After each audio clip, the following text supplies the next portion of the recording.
mean, this is crazy, guys. This is fascism. This is racism. This is misogyny. The Harry Potter series will benefit from its creator being involved. This is insane. I don't know why they're doing this. She has the right to express her views, and HBO and Warner Brothers, in a moment of clarity, because this is America's dumbest company, have decided they have the right to make money. The thing is, her personal views was the book. So it's like, even as a comment, it's stupid to begin with. Absolutely. And what are her personal views? What are these controversial views? A woman's a woman. That's pretty much it.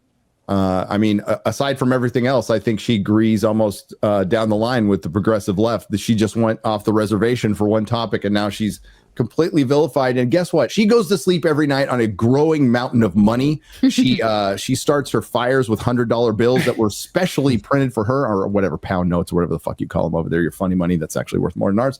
So when J.K. Rowling first went public in June of 2020 about her belief that transmission women are men and transmission men are women, many of the stars of the Harry Potter and Fantastic Beasts movies, including Daniel Radcliffe, Emma Watson, Rupert Grint, and Eddie Redmayne, immediately spoke out in support of the transmissions and non-binary rights and identity. And in my headcanon, guys, and I'm sorry if I'm repeating myself, I think she said okay on this series to completely erase them from fucking history, which and that's the only issue she's ever disagreed with them on. Like every other issue through all of time, she's lockstep, but one issue was enough. Yeah, and the level of hate that they have thrown at her for that stand is actually insane. It goes to show you that, like, you need to only, commit one cardinal sin and you're totally excommunicated.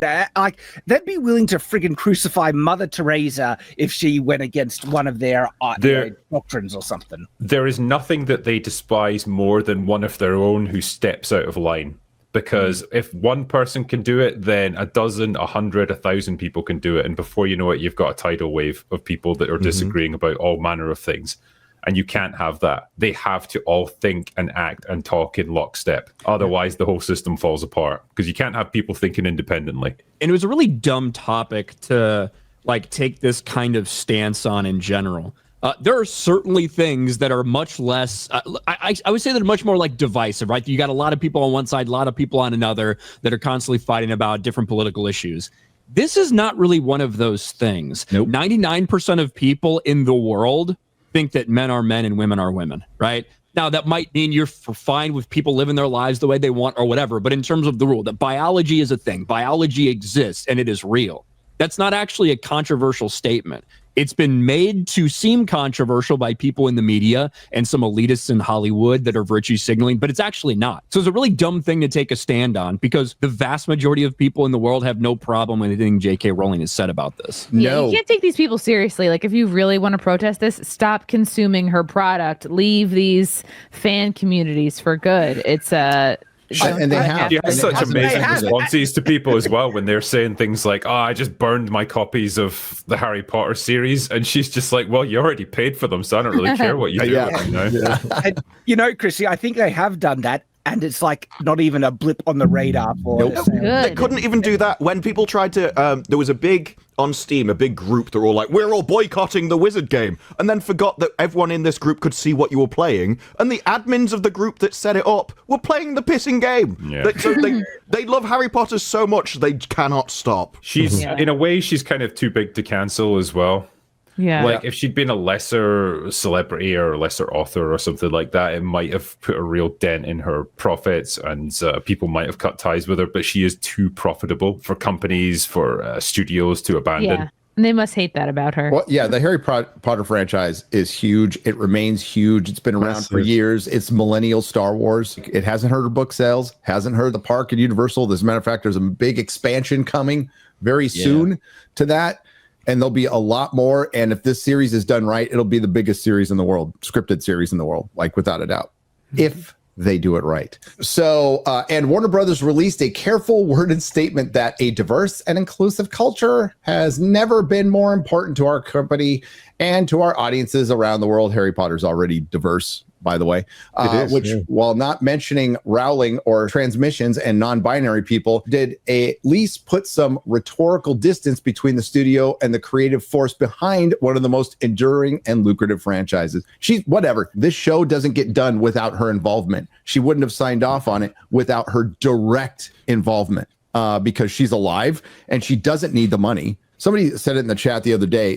She doesn't have just fuck you money. She has shut the fuck up money. Like, it's beyond like what you just said. She doesn't need this. She's going to have creative involvement, and that, it's on her if the casting gets a little weird. You know what I mean, Ryan? So we'll find out when they cast it, because that will be on her. Yeah. 4 years later, the landscape looks quite different. Under new leadership, Warner Brothers Discovery has aggressively expanded their reach of Rowling's Wizarding World, centered on HBO's impending revival of Rowling's book series as a longtime TV show led by showrunner Francesca Gardner and director Mark Malloy. Alums of Succession, HBO chief Casey Bloys told reporters at the press event November 12th that Rowling was very, very involved in the process, selecting the writer and the director, and her anti-transmission statements haven't affected the casting of hiring of writers or production of staff or the show. And a spokesperson for the network said in a statement for Variety, its parent company, that they've been working with JK and in the Harry Potter business for over 20 years. Her contribution has been invaluable. The thing is, though, she is actually so progressive in everything else. She might do the whole Hermione race change stuff. Well, they did it in the play. Well, look, for the play, she did not write Cursed Child. Other people wrote Cursed Child and came to her and asked if they could do it, and she kind of gave her blessing to do it. Cursed Child is fucking awful. Cursed Child is it is an awful entry in the series that makes absolutely no sense, undoes a lot of things. The idea that Cedric Diggory, one of the most honorable people and loyal people in this story, like intentionally so, would turn into a fucking Death Eater because he got embarrassed and lost the Triwizard Tournament is so stupid and mind-numbingly dumb. Cursed Child should be ignored in every way. It is. And when they decided to cast that play and have a black person player, she made I never really said that. She could be black. She's fucking white. We all know in the book she's white. Every single official art of Hermione, she is white. We understand that.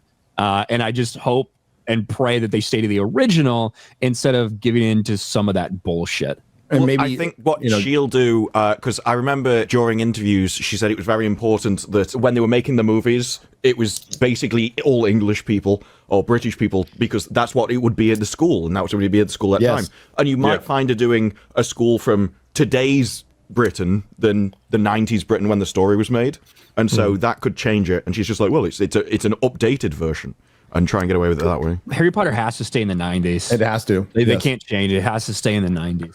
Oh, they'll always find a way to change it, Ryan. Don't worry. I know. But I remember that they also had already in the original Harry Potter, they had a couple of girls that were clearly Indian, yes. British Indian. Yes. So yeah, but I think it was the makeup of the country then, and it hasn't massively changed since when the books were written. Oh, sure. So you would... It is very representative, actually. There's a handful of black kids. There's a handful of Indian kids. Exactly. One random Asian named Cho Chang, the most Asian name they could possibly imagine for the Asian girl. Like Chinese, I suppose. Yeah, but when you look at the racial makeup of the UK in the 90s when this is set, it's pretty much spot on. It might even be a little overrepresentative, to be honest. But yeah, and it should stay that way. You've got characters of color who you can have that are in the show that you can give a bit the roles that they're supposed to have in the books in this actual show, as opposed to getting cut from the movies. Dean Thomas, a black character whose role was pretty significantly cut, especially in the last couple books compared to what he got in the movies. Lee Jordan. Yeah. Lee's always with Fred and George, like always. So he's their black friend. Yes. Yes. If they do decide to do it, I hope they go all the way. Not just turn Hermione black. I want to make Ron black. I want to make the poorest wizarding family black.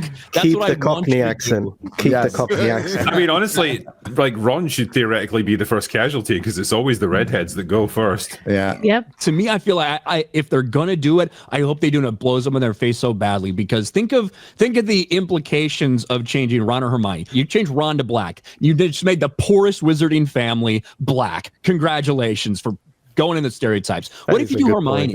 I can't wait to see the only black girl get called Mudblood over and over. I know. I can't wait for the black girl to get laughed at and mocked for coming up with the idea of freeing house elves from slavery. I'd love it. Just fucking do it. and that's what they don't understand. When you make decisions like that, it does actually have an impact sometimes, depending on the story you're trying to tell.